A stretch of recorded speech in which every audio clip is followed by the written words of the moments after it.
ఫైనల్‌గా ఈరోజు మా బాబాయ్ అయితే నాకు శాలరీ ఇచ్చాడు. సరేలే శాలరీ తీసుకొని పోయి బ్యాంక్‌లో యేసుకుందామని చెప్పి నేనైతే జమ్యాకొచ్చేసాను. నేను కువైట్‌కొచ్చి 2 మంత్స్ అవుతుంది. ఫస్ట్ మంత్ మా బాబాయ్ వచ్చి కార్డ్ ద్వారా మనీ అయితే సెండ్ చేసేసాడు. ఇక సెకండ్ మంత్ నేనే వచ్చి డిపాజిట్ చేసుకుందామని చెప్పి నేనైతే ఇక్కడ జమ్యాకైతే వచ్చేసాను. నా దరిద్రం కొద్దీ నేను వచ్చే టయానికి బ్యాంక్ అయితే క్లోజ్ చేసేశారు. ఇక్కడ టైమింగ్ అయితే నాకు తెలీదు. నేను ఇక్కడికి 9:40కి అయితే వచ్చాను.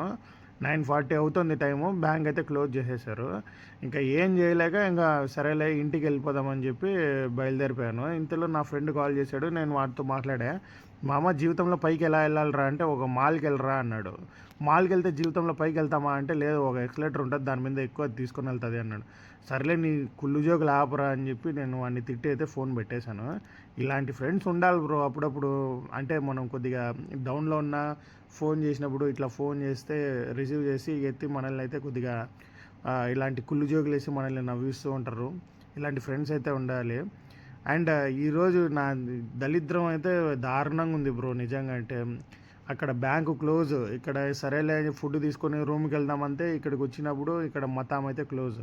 ఫుడ్ లేదు, ఏమీ లేదు. కిచెన్లో వాళ్ళు వండినారంటే ఈరోజు వాళ్ళు కూడా కిచెన్లో అయితే ఏం వండలేదు.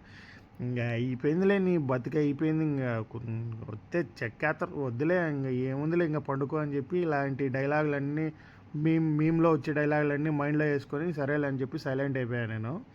ఇంకేం చేద్దామని చెప్పి ఇంకా వీడియో విషయానికి వస్తే బ్రో చాలామంది వీడియో అయితే చూస్తున్నారు, కానీ ఛానల్ అయితే సబ్స్క్రైబ్ చేసుకోవడం లేదు. వీలైనంత వరకు సబ్స్క్రైబ్ చేసుకోండి బ్రో, సపోర్ట్ చేయండి. అలాగే మీ ఫ్రెండ్స్తో షేర్ చేయండి, లైక్ చేయండి. మీకు టైం కుదిరితే ఒక కామెంట్ కూడా చేయండి. ఓకేనా? ఇంకేంటి మరి వెళ్ళరానా? Okay, take care, bye.